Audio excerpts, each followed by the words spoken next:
Hi guys! Magandang hapon. Unboxing ulit tayo ng parcel. In-order ko to ng 11/11. Ayan.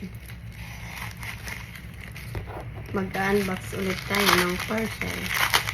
Case to guys. Okay. Kasi sira na yung case ko. Ayan. Ayan. Buksan natin.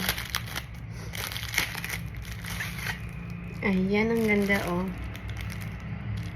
Ito yung in-order ko para pag nahulog siya, hindi siya masisira. Yung phone. Ano bang tawag dyan? Ayan. Black yung in-order ko. Ayan. Tapos, dalawa yung in-order ko, guys. Ito yung pangalawa. Kung